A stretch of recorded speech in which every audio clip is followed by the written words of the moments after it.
ओम नमो भगवते वासुदेवाय। पंचतंत्र एक ऐसी पुस्तक है कि जिसके द्वारा मनुष्य को हर कदम पर कुछ न कुछ शिक्षा मिलती है। उसी के तहत देखिए, आपका अगला जन्म इसी जन्म में किए हुए कार्यों के अनुसार निश्चित हो जाता है। सुनिए, आप आज मनुष्य जन्म लेकर जैसा भी अच्छा बुरा, धर्म अधर्म, न्याय अन्याय पूर्ण कार्य करेंगे, उन्हीं आपके किए कार्यों के अनुरूप आपको अगला जन्म क्या मिलेगा, यह मरने से पहले ही निश्चित हो जाएगा। सतयुग में पशु पक्षी भी मनुष्यों जैसी भाषा बोल दिया करते थे।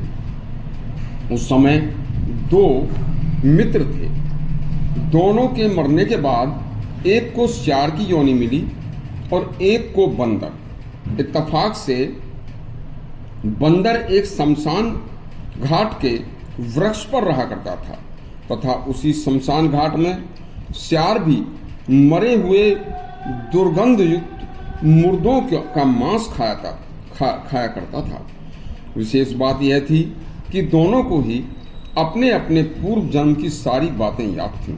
तो एक दिन बंदर ने सियार से कहा कि सियार भाई, क्या आपको पता है कि आपको यह इतनी घृणित योनि क्यों मिली कि जो आज आप दुर्गंध युक्त मांस खाना आपको पड़ रहा है?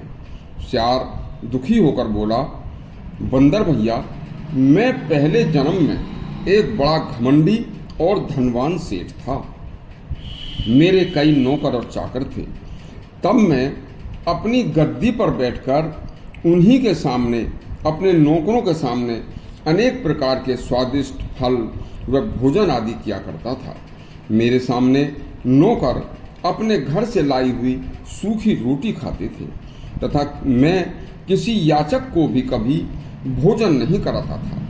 घर पर अपने बूढ़े माँ बाप को भी उनके अलग कमरे में घर का बच्चों का बचा हुआ झूठा भोजन देता और मैं, मेरी पत्नी और मेरे बच्चे अच्छा भोजन ताज़ा स्वादिष्ट किया करते थे। मैंने कभी मैंने कभी अपने बूढ़े माँ बाप को भी ताज़ा स्वादिष्ट भोजन नहीं दिया। मरने के बाद आज उसी अपने कर्मों के फल भुगत रहा हूँ कि स्वादिष्ट भोजन तो बहुत दूर की बात है, मुझे आज सड़ा हुआ मांस खाना पड़ रहा है। अब तुम बताओ भैया कि तुम्हें बंदर किस पाप के कारण बनना पड़ा और आज इस शमशान के पेड़ पर अकेले पड़े रहते हो? बंदर बोला, सियार भाई, मैं भी अपने पहले जन्म में एक मनुष्य था और मेरा स्वभाव था कि मुझे जहाँ भी कोई खाने का अच्छा फल दिख जाता तो मैं अपने मन को नहीं रोक पाता था और मैं किसी न किसी युक्ति से उस फल को चुराकर जरूर खाता था। कई बार मुझे अपनी इस आदत के कारण अपनी बेइज्जती भी झेलनी पड़ती थी और कई बार मुझे पिटना भी पड़ता था, लेकिन फिर भी मौका मिलते ही मैं फलों की चोरी करना नहीं छोड़ता था। अपनी आदत के अनुसार मैंने अपने पहले मनुष्य जन्म में सारी जिंदगी फलों की चोरी की। आज उसी अपने किए कर्म के फल को भुगत रहा हूँ तथा आज बंदर की योनि में जन्म लेकर एक एक फल की इच्छा से दिन रात इधर उधर भटकता फिरता हूँ और मुझे अपने उदर पूर्ति के लिए फल नहीं मिलते, क्योंकि यदि मैं किसी बाग में जाता हूँ तो वहाँ रखवाले मुझे मार कर भगा देते हैं। बस इसी शमशान में जो ये वृक्ष हैं, इन वृक्षों के ऊपर जो कुछ फल लगते हैं उसे कोई मनुष्य नहीं खाता है, क्योंकि शमशान में जो चिता की अग्नि और चिता की अग्नि से धुआं निकलता है, उस धुएं से शमशान के पेड़ों पर लगे जो फल हैं वह अपवित्र हो जाते हैं।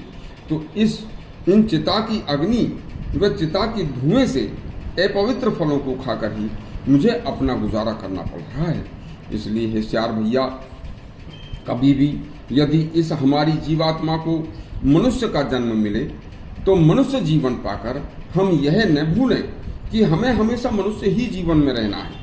एक दिन हमारी मृत्यु अवश्य आएगी और जब मृत्यु आएगी तो फिर मृत्यु के बाद जो हम इस जन्म में कर्म कर रहे हैं उसी जन्म के अनुसार हमें अगला जन्म मिलेगा। वह आज मनुष्य जन्म में किए गए अच्छे बुरे शुभ अशुभ किए कर्मों का के फल के अनुसार ही मिलता है।